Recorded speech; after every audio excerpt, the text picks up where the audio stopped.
We produce tons and tons of leaders where today they're doing literally multiple trainings like you're seeing here tonight. We have one going on in Queens, New York tonight. We have one going on in Long Island tonight. We have one going on in Staten Island tonight. We have one going on in Westchester, New York tonight. These are all separate leaderships, just like the one that you're sitting in here tonight. So our goal is to do the same thing that we've done in other markets right here in the Western Pennsylvania, Eastern Ohio marketplace. But here's the difference. You in this room tonight will inherit the tens of thousands of customers that we will acquire over the next handful of years. And how I know that is because we've done this multiple times throughout the United States. Now, what I'm sharing with you here this evening, understand this took us years and years and years to get to this point. Meaning, just simple things. How many of us understand the close is one part of what we do? Like before we had a close, I would do living room meeting after living room meeting. Nobody would ever sign up. I would answer every one of their questions. At the end of all their questions, they'd say, okay, let me think about it. And I read every success book that I could read. I listened to every audio that I could listen to. I went to every seminar that I could, and I always heard that you had to pay a price. How many of you heard the same thing? Yes. That to be successful, that you had to pay a price. And I just figured that was part of paying the price, and I was willing to go do those things. And then we actually went into Boston.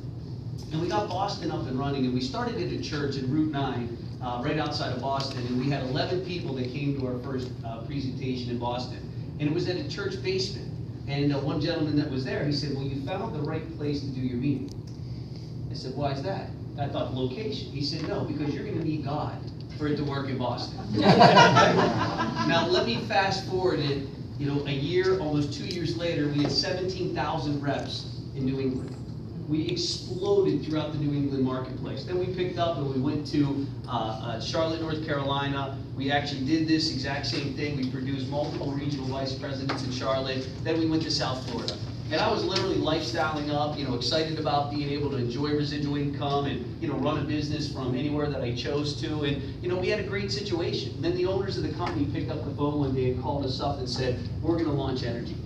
And what took you 7 years to do in the telecom industry, you're going to do in 36 months in gas and electricity. And they talked about owning the company called Zoom Energy. And they talked about us giving you a piece of that customer's bill every single month. Whether that customer spends $10,000 a month or that customer spends $100 a month, we will pay you for the life of that customer. And so then we went to New York City. And so as we developed a large team in New York City, we picked up the phone with the owners and he said, what's the next market that you would go if you were us? And they said, go to Western PA.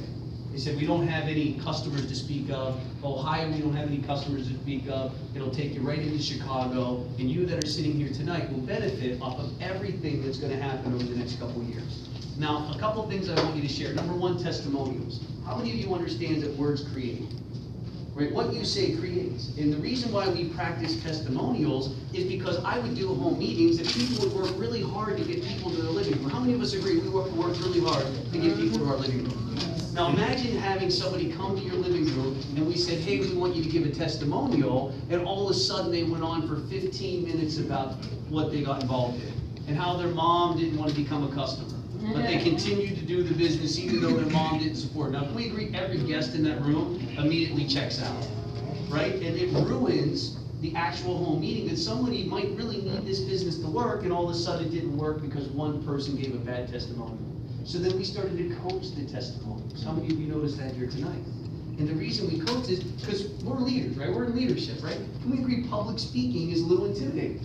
Right, so the first time we asked you to get up in front of the room, we'd like you to do it here because even if you mess up, how many of us agree? We'll let you do it again. And nobody here is going to quit. No one here is going to stop doing anything because you messed up. But this is where we get the practice. This is why leadership is so important, so that we can practice. Then we actually were working in Boston and we had a lot of home meetings. So we eventually sent out the single mom to go do a home meeting because we couldn't do all the home meetings that night. So Mike and I sat around, and we're very A personalities. I'm sure all of us probably fall in that same category. How many meetings can we do? All of them. Anyone know what I'm talking about? I can't let anyone else do the meeting. I got to do the meeting. So we finally sent this young woman out, single mom of 4 kids. And that night she called us up and she said, hey, listen, I got 2 people to sign up. I was like, what? You got 2 people to sign up? I'm like, with a credit card? She's like, yeah, with a credit card. I'm like, hold on 1 second. Let me get my brother on the phone. I was like, Mike, you'll never believe what happened. I got Courtney on the other phone. She got 2 applications signed up tonight at meetings. She's like, come on, put me on the phone. So I get Mike three-wayed in, Mike's asked her, she's like, yeah, I signed up 3 people, or 2 people that night. Me and Mike were blown away. We never signed anyone up in the Lincoln. So we were like, the secret is single moms. You know what I'm saying? We gotta recruit single moms, because I don't know what they're saying, but something's working, right? So then we sent her out the next night. We were like, we gotta send her back out again, because she's got 2 applications, right? Maybe lightning will strike twice, you know what I'm saying? So we sent her out again. She called us back. That night she's like, I got 2 more applications. We were like, how did you get 2 more applications? She's like, well, I never went to college. Now, how many of you met somebody that's never went to college but thinks that the reason they're not successful is because they never went to college? That makes sense? But Bill Gates dropped out, right? Or, you know what I mean? Oprah never went. Like, all these billionaires never went. But so she was like, well, I never went to college, and I never had a job outside of being a mom. She said, so, you know, when I got involved in ACN, she was like, I just figured it's follow the leader. How many of you played that game, you know, as a child, right? She's a mom. She's like, I played follow the leader. She goes, so at the end of the PDR, all I did is drew out what you needed to do. Because I figured if they knew how simple this was, like I knew how simple this was, they would do it. Now, think about this for a second. Nobody goes to a home meeting unless they're looking. Right or wrong? If you call somebody up and say, look at other ways of making money, we agree they could say no.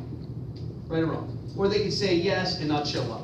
Or they could come, listen to the presentation, and run out the door. If they're not running when the meeting is over, they're interested.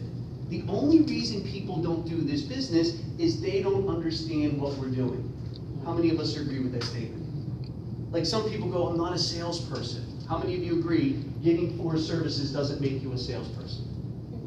Right? Inviting people over to your house is pretty simple to do if we ask you to do it. Do you understand that we bring a couple people in and we place, you know, those other individuals underneath those individuals? So once they see the simplicity of what we're asking them to do, it makes them believe that they can do it. And if they believe they can do it here, can we agree they can do it here? Right? This is what allowed us to have a lot of success. Now, what I'm showing you right here took us 6 years. Now, nobody's been in this business for 6 years. Matter of fact, very few of any of you have been in more than a year. Does that make sense? Just a handful, maybe 1 or 2 people have been here a year. So can you imagine going for another 5 years until you figure this part out? Does that make sense? So, final thing we did is we said home meetings, home meetings, home meetings, right? Very effective because we could talk to groups of people at a time. How many of you agree we want to work less and make more? Did everybody on that page, work less, make more? So is it, you were going to say yes whether we talk to you 1 at a time or we talk to you 10 at a time? Can we agree? If I was in a room of 10 people, I was going to say yes whether you talk to me individually or you put me in a room of 10. Now, here's the benefit of a room of 10, is the energy's different when you're sharing as opposed to convincing. When you talk to a person 1 at a time, what are you doing? You're selling, yes or no? You put your salesman hat on, you're telling them why they need to do it, why this is a great opportunity, why they should be a part of it, why they should sign up to this business. And can we agree the energy's different when you're talking to them 1 at a time? Now, if you put 10 people in a room and you just shared the information, can we agree you're just sharing it? 7 of those people go, nah, this isn't for me. You don't care if 3 people said, I like it and I have questions, yes or no? You're excited about those 3 people. And those 3 people will do what the person that showed them will do. Does that make sense? They'll do the same thing that that person. This is a duplicatable business. So, we started running around doing these home meetings. Well, all of a sudden, we would go to home meetings and there wouldn't be people there. And we were like, wonder why there's nobody here. But I pay a price, right? How many of you heard the same thing? You gotta pay a price. By the time I left their driveway, they mentally quit. They might show up at a training or 2, but can we agree they quit? And the reason they quit is because they don't believe it's gonna work for them. And so what we did is we stood back and we said, what could we do to help those individuals have success? And here's what we found. Franchising. Nobody buys a McDonald's because they like the food. Can we agree with that? Nobody walked into McDonald's, ate the burger, and goes, honey, did you try that? Right, give this man $1 million. We want to eat those burgers every night. We agree? Nobody bought the McDonald's because of the quality of food. They bought the McDonald's because it has a franchise. So Mike and I started looking into franchises, and the reason we did, not because we wanted to own a franchise, we wanted to see what franchises do. Now let me tell you what they do. Number 1, they have a system. How many of you would agree with that? Like if Oprah bought a McDonald's, can we agree? McDonald's Corporation would be really excited. Oprah just bought a McDonald's. Now can we agree they'd probably all be celebrating at corporate McDonald's like Oprah's now a franchisee. But what if Oprah said, well, listen, I don't want to sell a Big Mac, I want to sell my own burger, and I want to call it the Big O. Now, how many of us agree McDonald's is going to tell her to get her money back? Now, why would McDonald's tell Oprah to get her money back? Because she didn't want to do it the way they said. Does that make sense? So the reason that I want to share with you the system is because if everybody does it the same way, it'll work. Does that make sense? Number one. Number two, it'll bring predictability to what we're doing here tonight. Now, they say on average, if you're really intelligent and you take great notes, you're going to retain 7% of what you hear. Now, here's the problem. I don't know what 7% you're going to retain tonight. So why do we ask people to come back? Because each time you come back, you're going to hear something that you swear you didn't hear the week before, that we didn't even tell you about it the week before. That's why we have a duplicatable system, that we say the same thing every week until you not own it, until you master it. Does that make sense? So we have all these people scheduling home meetings. Right now we have 40 home meetings for the week, right? Congratulations, that's phenomenal. We have 40 people that said, I want to make money in this business. Now here's the problem.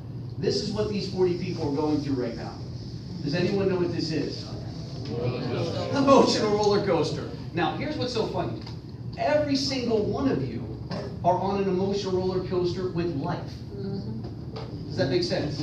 That's called life. Now, when they get involved in ACN, all of a sudden they blame this emotion on ACN. Does that make sense? I'm going up, I'm going down, I'm going up. Now, here's what I found, is everybody, you don't want to live like this. If this was an EKG, right?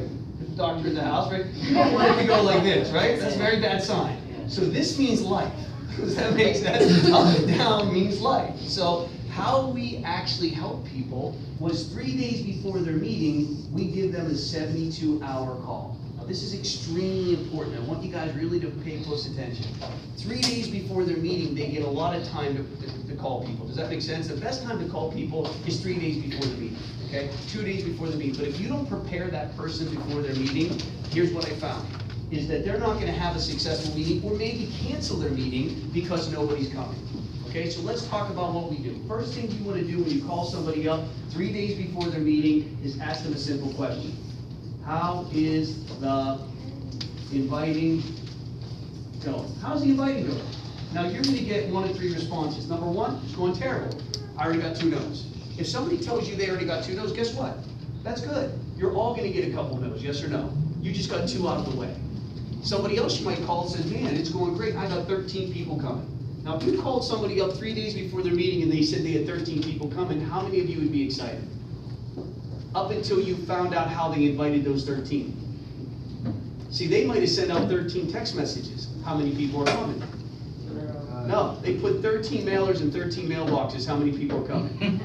Right? They send out 13 Facebook invites. How many people are coming? Nobody. Right or wrong? So in their mind, they think people are coming, but what's reality?